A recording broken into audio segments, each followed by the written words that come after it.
welcome to NTP. My name's Mark. On my left I've got Daryl, on my right I've got Kelly. We're going to have a chat about the driver CPC today. Been announced that there are changes afoot specifically for people that want to drive only in the UK.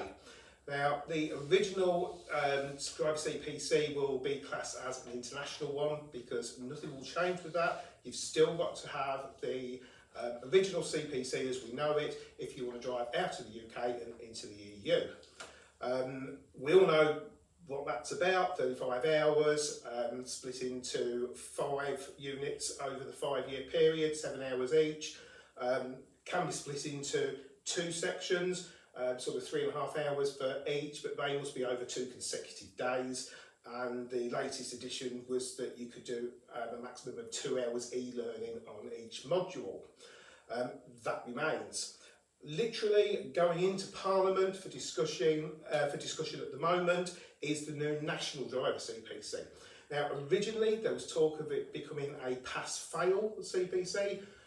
Because the results of that was a bit 50-50, they've decided not to introduce that at the moment.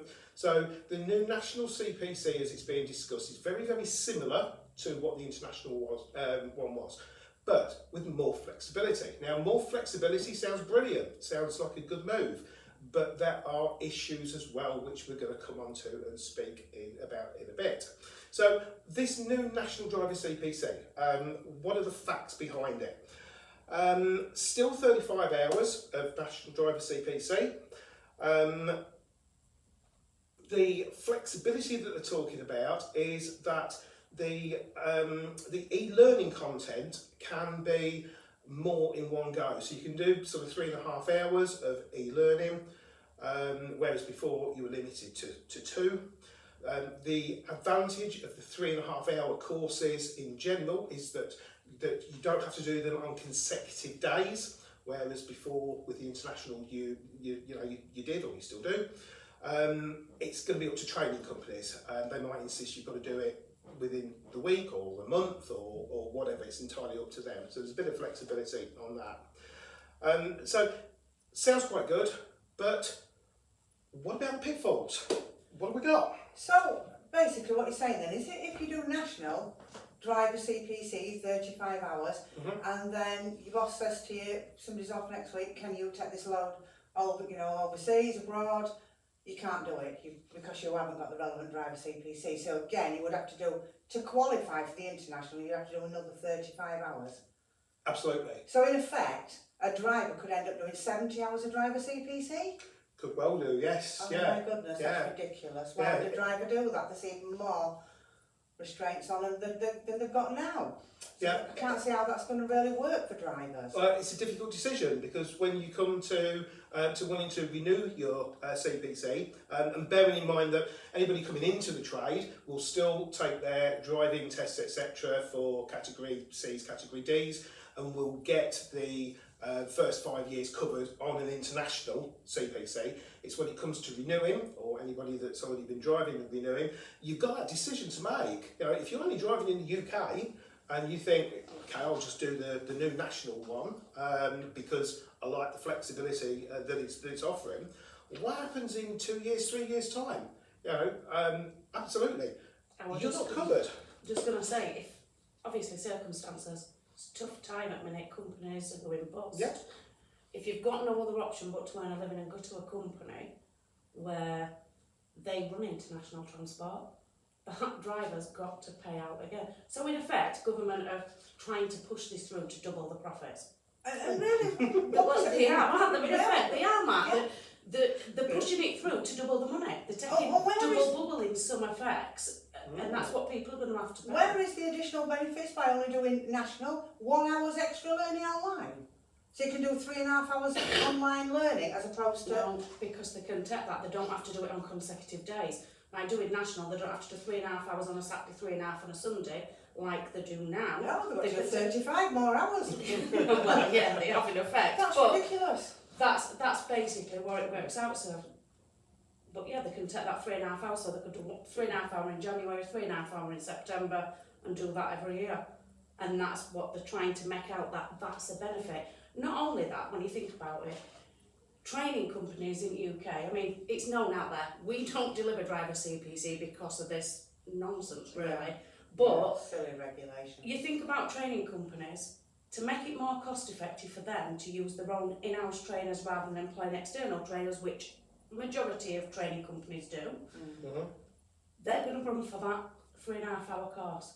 Well, There's going to be a shortage of international drivers. So There not is. only have we got a shortage of drivers, as they were saying, there's going to be a massive I shortage mean, the of answer international is, drivers. everybody who's going to be doing driver CPC, the answer is do international. Don't even consider national. Because if you get asked to do an international job, and it's all right thinking this year, well, I'm not going to do that. You know, next year, year after, things might go wrong. You never know what's around the corner. So cover all bases, do international. Don't even consider national, because whilst you can do 3.5 hours online, that's really not a benefit. Because if you do get asked to do a job, international, then you're going to have to do another 35 hours of training because you can't legally drive commercially without drive a CPC for international. So I can't see a benefit really to it. I think it's silly.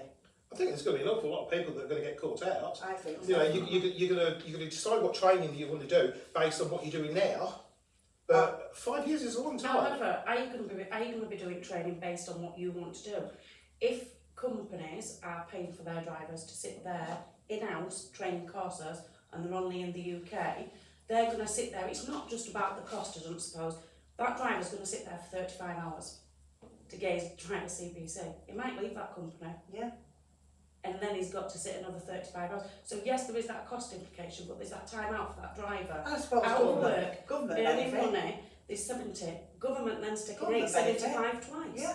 For that So one they person. benefit, but then they have got a crisis on their hands, haven't they? You know, government's got to make the money somewhere. They're taking it Well, off yeah, pensioners. that's it, yeah. They've got to take it off drivers as well, but it's always the drivers that get it. Always. It is. Transport Every companies time. are getting a, you know, they're getting a I tough just deal, think it's really. so wrong, and there's no benefits to drivers doing this.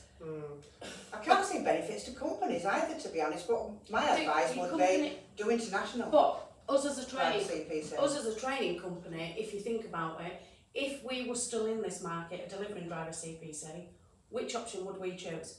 Okay, I'll throw it out there. Right, just a slightly different slant on it from a training company's point of view. The international one, as it stands at the moment, the e-learning bit is still linked to being trainer-led. Yeah.